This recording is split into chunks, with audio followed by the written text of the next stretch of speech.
మెడ్సీ IVF ఉచిత సంతాన సాఫల్య చికిత్స శిబిరం ఏప్రిల్ 15 నుండి మే 15 వరకు. నమస్తే గారు. నమస్తే చే. ఏదైనా చందమామ కథ చెప్తారండి? పండితుడి భూతం కథ చెప్తాం. పండితుడి భూతం. ఒక పల్లెటూరులో తిమ్మయ్య అని ఒకడు ఉండేవాడు. వీడు ఏంటంటే ఏదో సుమారుగా ఆటకాయగా తిరిగేవాడు. వీడికి చిన్న తాగుబోతువాడు. కాకపోతే పెద్దగా ప్రజలకు తెలియనిచ్చేవాడు కాదు. తాగుబోతనం అంటే ఖర్చు కాదు. అవును, తాగాలంటే ఖర్చు పెట్టాలి. అప్పట్లో పాతకాలపు తాగుడేమిటి? కళ్ళు. ఇప్పుడు కళ్ళు చెట్లు ఎవరో కళ్ళు గీత కార్మికులు ఉంటారు. వాళ్ళు పోయి తెల్లవారి వెళ్ళి ఒక కళ్ళు గీసి అక్కడ ఒక కుండ కట్టొస్తారు. ఇచ్చేటంతా ఎక్కుతాడా? తెచ్చిచ్చేడి. ఉచితంగా దేశసేవ ఎందుకు చేస్తారు? అవును. ఆ కళ్ళును 10కో పావలాకో అమ్ముకుంటారు. అది వాళ్ళ జీవనాధారం కదా. వీడేం చేసేవాడు? చీకటి మాటను పోయి చెట్టెక్కేసి కుండ బుడ తీసేసుకుని తెచ్చేసుకునేవాడు. శుభ్రంగా దొంగతనంగా అనమాట. కళ్ళు దొంగలు ఎప్పుడూ ఉండేవాళ్ళు. నా చిన్నప్పుడు నాకు కూడా తెలుసు కొబ్బరికాయల దొంగలు, కళ్ళు దొంగతనాలు మేము కూడా వినేవాళ్ళం. అయితే ఈ తిమ్మయ్య ఏం చేసేవాడు? ఎక్కడో చోట చెట్టెక్కి కామ్గా వరుసగా ఉన్న తాళ్లలో ఓ చెట్టెక్కి తీసుకునేవాడు. వీడు తాగుతాడని ఎవరికీ తెలియదు. ఆడ తాగేసి ఒక పూట ఎక్కడో చోట పడుకుని మరునాడు లేచి వచ్చేసేవాడు. వాడికి తాగబుద్ధి అయినప్పుడల్లా ఇదే పని. అయితే ఏమైంది, ఒకనాటి రాత్రి ఇలాగే చెట్టెక్కి కేకేమైంది, దిగి కుండ దింపేసుకున్నాడు. దింపుకున్నాక ఆ చెట్టు యజమాని ఆ పక్క చేని వాళ్ళకి కాపలా కోసం పడుకున్నాడు. అక్కడ చూసేసాడు. ఎవడో వెనకాల పడ్డాడు. పడేసరికి ఒకటే లగెత్తేసాడనమాట. ఎక్కి పరిగెత్తి ఎటు వెళ్తున్నాడో తెలియకుండా ఎటో పోయాడు చీకట్లో. ఇది ఇంచుమించుగా రాత్రి 11-10 గంటల వేళ. అప్పట్లో రాత్రి 10 అంటే ఇప్పటి 1 గంట అనమాట, అర్ధరాత్రి. 10 అంటే మనకు అసలు ఇప్పుడు వెలిగే ఉంటుంది. అయితే వెళ్ళిపోయి ఎటు వెళ్ళాడు? పరిసెపాడు అని ఒక ఊరు. ఆ పరిసెపాడు ఊరు మొదట్లో పెద్ద శ్మశానం ఉంది. ఒక పాడుబడిన ఇళ్ళు అవి ఉన్నాయి. ఆ పరిసెపాడు వైపు ఎవ్వరూ వెళ్ళరు. ఆ శ్మశానం ఉన్న వైపుకి పగటిపూట వెళ్తారు, కానీ చీకటి పూట వెళ్తే అక్కడ ఏదో ఒక పాడుబడిన ఇల్లుంది. అందులో భూతాలు తిరుగుతాయని, కుస్తీ పట్లు పడతాయని చాలా పెద్ద పేరు. వీడి భయం వేసింది కానీ ముంతొకటి పుచ్చుకున్నాడు కదా, ఇది ఇట్లా పుచ్చుకున్నాడు. అది పుచ్చుకుని పరిగెత్తాడు. పైది తొణికిపోయినా ఉంది సగానికి సరిపడ పై. నేను ఏమనుకున్నాడు, భయానికి ఏముంది, కళ్ళు ఎట్లాగా ఉంది, శుభ్రంగా తాగేస్తే భయం లేదు, గీయం లేదు, మత్తుగా నిద్ర పట్టేస్తుంది, భూతాలు వాడి దారిన పోతే మన దారిని మనం పడుకుందాం, చచ్చిపోయాను అనుకున్నాడు. అనుకొని ఈ కళ్ళు చక్కగా పట్టించాడు. మామూలుగా కళ్ళు పట్టితే అందరికీ ఏం నిద్ర రాదు, కొంచెం హుషారు కూడా వస్తుంది. అయితే ఏమైంది, పరిసపాడులో చనిపోయినటువంటి పెదచేన్లు గారు అనే ఒక పండితుడు భూతంగా తిరుగుతున్నాడు అక్కడ. వీడు కాస్త అని తూగుతూ ఉంటే ఆయన వచ్చి ఆ పాడుపడిన ఇంటికి బయట వైపు నుంచున్నాడు గుమ్మం దగ్గర. ఏరో ఆయన పలకరించాడు. వీడు కళ్ళు తెరిచి చూస్తే చక్క పండిత్ శాలువ, ఎర్ర శాలువ, చెవులకి కుండలాలు, గుండు పిలక, చక్కగా విభూది కట్లు, శుభ్రంగా ఉన్నాడు. కానీ వాడు మనిషి కాదు. అక్కడి నుంచి పలకరించేసరికల్లా ఎవడు నువ్వు అని వీడికి, ఆయన వీడిని అడగాల్సింది పోయి భూతం అడగాలి, వీడే అడుగుతున్నాడు అనమాట. అనేసరికల్లా ఏంట్రా ఇంత దూరం పరిగెత్తుకొచ్చి ఇక్కడికి వచ్చి కూర్చున్నావంటే కుస్తీకి రెడీ అయినా అన్నాడు. వీడేమనుకున్నాడు, తాగేసున్నాను, పైగా పండితుడు, ఈయనకేమొస్తుంది కుస్తీ, ఏ పొలం పని చేసుకునేవాడో రైతో.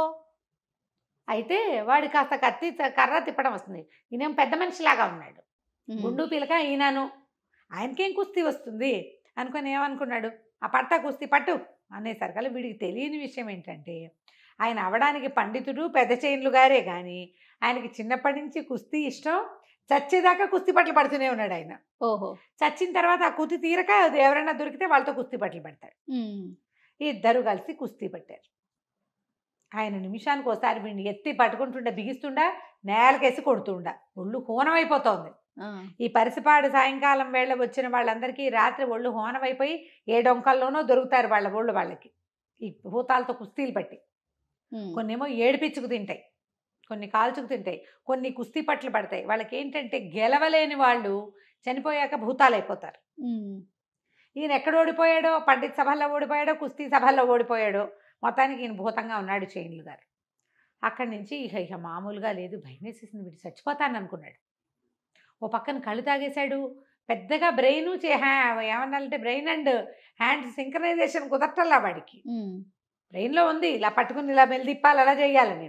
శరీరం సహకరించద్దు, ఈ 2 కనెక్షన్ తగ్గిపోతుంది. కళ్ళు గిల్లు ఏదైనా మతుపానీయం తాగేసరికల్లా శరీరం మాట మీద కదా తూలిపోతుంది. అవును. ఇక చచ్చిపోతానని భయం వేసేసింది. పిడిగుద్దులు గుద్దేస్తున్నాడు ఆయన. ముక్కు మొహం పచ్చడైపోయినాయి, జబ్బలు సలిపేస్తున్నాయి, డొక్కల్లో కొట్టేస్తున్నాడు, ఎత్తెత్తి విసిరి కొట్టేస్తాడు నేలకేసి. పప్పు కుదేలైపోతున్నాడు, పప్పులాగా అయిపోతున్నాడు. అక్కడి నుంచి ఏం చేశాడు, ఇలా మెలికేసినప్పుడు ఆయన తలకాయ చేత్తో పుచ్చుకున్నాడు చచ్చిపోతాననిపించినప్పుడు. ఈ తల చేతిలో పుచ్చుకుని తల పట్టుకుని గుండు పట్టిన నున్నటి గుండు, వెనకేమో పిలక ఉంది ఆయనకి, చక్కగా చిన్న అంత ఉంది. ఈ పట్టుకుని ఈ గుండు పట్టుకుని తోసే క్రమంలో ఈ చెయ్యిట మొహం నుంచి జారి పిలక మీదకి వెళ్ళినాయి 2 చేతులు. గట్టిగా పట్టుకున్నాడు. గుండు అంటే ఇంత ఉంటుంది, పట్టు దొరకదు, పిలక చిన్నది కదా, అది ఇట్లా పట్టేసుకున్నాడు. పట్టుకునేసరికల్లా ఆయన విదిలించుకుని వీడు విదిలించి రయ్యమని పిలక కాస్త ఊడి చేతిలోకి వచ్చి ఆయనకు గుండంతా నెత్తురుమయం నొప్పెట్టింది. మనకి కేక పెట్టాడు. ఆయన పక్కకి వీడో పక్క పెట్టాడు. వీడి పిలక చేత్తో పుచ్చుకుని ఉన్నాడు. ఒరే ఒరే ఒరే నా పిలక నాకు ఇచ్చేయరా అన్నాడు. అప్పటికి వీడి తెలిసి ఓహో ఈయనకి పిలకంటే భయం అనమాట. పిలక లేకుండా కుదరదు ఆయనకి. నేను ఇచ్చేదేంటి, నేను పీకేశాను, ఇది నాదేనన్నాడు. ఆనంగానే ఆయన ఒరే ఒరే నీ దుంపదగా, పిలకేరా నా బలము, మా మిగిలిన భూతాలందరూ మనిషి వేధవతోటి పిలక పీకించుకున్నానని ఎక్కిరిస్తారు, దానికి తోడేమో పిలకలోనే నా శక్తి అంతా ఉంది. మనిషి కాదు కదా భూతం. సాధారణంగా ఒక వెంట్రుకున్న భూతానికి ఆ వెంట్రుకలో ఉంటుంది శక్తి, దాని పవర్స్ అన్నీ అందులో ఉంటాయి. నా పవర్ అంతా అందులో ఉంది, పిలక ఇచ్చేయిరా ఇచ్చేయిరా అనగానే వీడికి అర్థమైపోయింది. తాగుబోతానం ఉన్నా చావు దెబ్బలు తిన్నాడు కదా, వీడి చావు తెలివి బయటకు వచ్చింది అన్నాడు.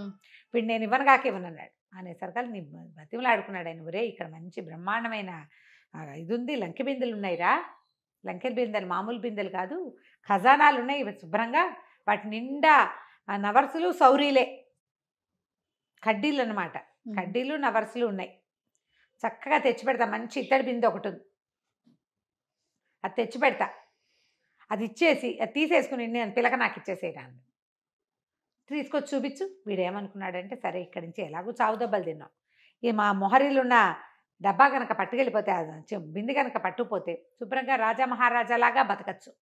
ఈ దొంగతనపు కళ్ళు బతికెందుకు మనకి, ఎప్పుడైనా కావాలంటే ఇంటికే దర్జాగా తెప్పించుకోవచ్చు అని ఆలోచించి అసలు మొహరీలు ఉంటాయా నిజంగా, నేను నమ్మంతే చూపించన్నాడు.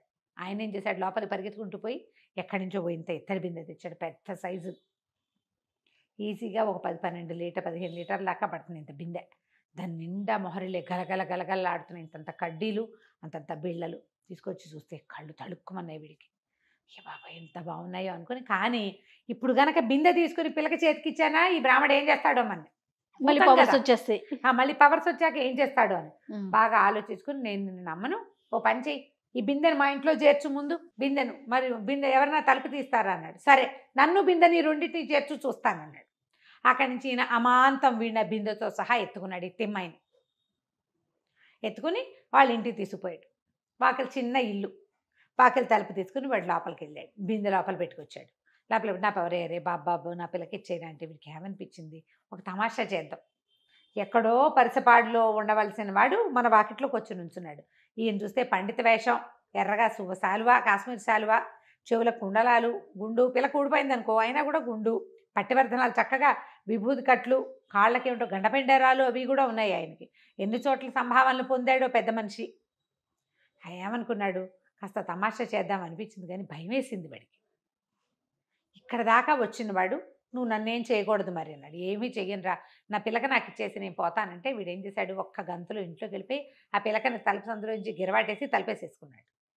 ఇక బతుకు జీవుడా అనుకుని ఆ పండితుడు అద్భుతం ఆ పిల్లకని తీసుకుని దులుపుకుని నెత్తి మీద అంటించుకుని తన దారిని వెళ్ళిపోయింది. ఆ తర్వాత ఈ తిమ్మయ్య బుద్ధి తెచ్చుకుని బతికొచ్చా వెనక్కి. ఇంకోసారి వాళ్ళ అమ్మకి చెప్పేసరికల్లా వాళ్ళ అమ్మని వరే నువ్వు కాబట్టి బతికొచ్చావురా, చావు తప్పి కన్నులు ఒట్టపోయి వస్తారు, మనుషులుగా రారు, ఆ ఎముకలు ఎప్పటికీ ఇదవ్వవు, పాపనాయన కాబట్టి నిన్ను నేలకేసి కొట్టాడు కానీ విరకొట్టేసేలా, ఏదో దెబ్బలతోటి ఉన్నావు అంతే, ఏవి విరిగిపోలేదు తెగిపోలేదు, బుద్ధిగా ఉండు, తాగుబోతానం మానేసేయి, చక్కగా తిండి అన్నీ లభిస్తాయని తల్లి బాగా బుద్ధి చెప్పింది. ఆ తర్వాత కడ్డీలు ఇవి కాసులు అవి కరిగించుకుంటూ చక్కగా అమ్ముకుని ఇల్లు వాకిలి అన్నీ ఏర్పాటుగా కొనుక్కున్నాడు. హాయిగా సంతోషంగా ఉన్నాడు. ఎప్పుడు పరిసిపాడి వైపు మాత్రం వెళ్ళా. ఇంకోసారి దొరికితే ఉతికేస్తాడు కదా, అదే కదా కథ కంచికి మనం ఇంటికి. రైట్ అమ్మ గారు, నమస్తే. నమస్తే.